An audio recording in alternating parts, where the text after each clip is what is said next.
On one side of Milwaukee on a mid-June Monday is a festival filled with thousands.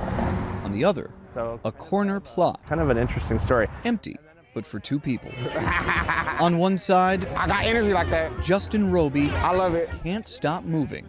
On the other, Michael Takash stands still and speaks steadily. That heritage is still there. But through nice to meet you, I'm Justin. What they do, Listen, they're on the same side. Visibility is our top priority. I wish I would have been able to see this level of visibility as a child. A plaid shirt too, baby. In some ways, visibility for the LGBTQ community has never been stronger. The percent of Americans identifying as lesbian, gay, bisexual, or transgender has more than doubled in the last 10 years. Support for same-sex marriage has nearly tripled in a single generation. And 2 years ago, the U.S. Census Bureau finally included sexual orientation and gender identity in its household surveys. But visibility on the ground looks different.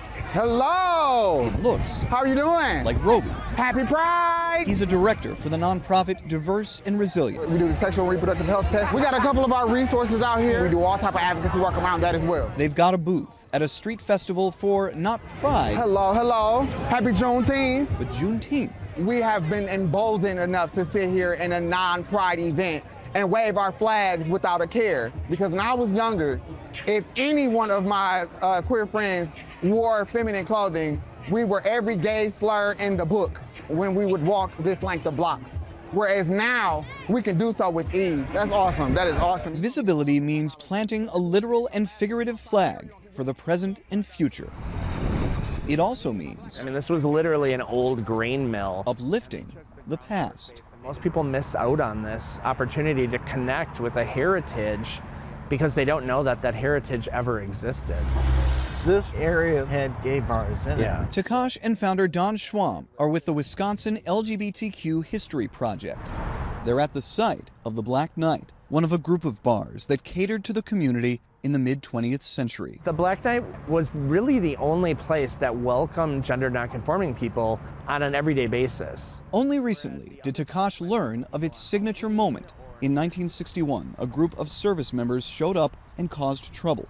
They vowed to come back and clean the bar up. By the time the sailors returned later that night and thought that they were, going to beat up 4 people, they opened the door to find the bar jam-packed with over 70 people. You're going to fight for that refuge. It's believed to be one of the first LGBTQ uprisings in American history. Last fall, the Milwaukee County Historical Society agreed to make the Black Knight spot the county's first LGBTQ landmark. Being able to break that barrier and to really move into a space that has been very white, very straight, and very cisgender is remarkable. Yeah. Visibility requires vigilance. 2 days after I interview Takash, he sends me a headline that a city 9 miles from Milwaukee canceled its Pride event, in part due to political concerns. And the Juneteenth event that brought so much joy was overshadowed when a fight afterward ended in 6 teenagers being shot.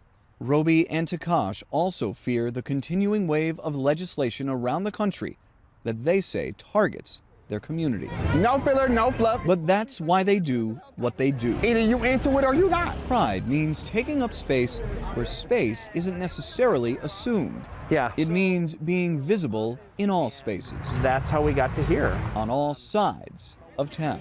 Our lives have value. We are essential and should be treated with dignity in everything that we do. It's nice seeing you. In Milwaukee, I'm Matt Pearl.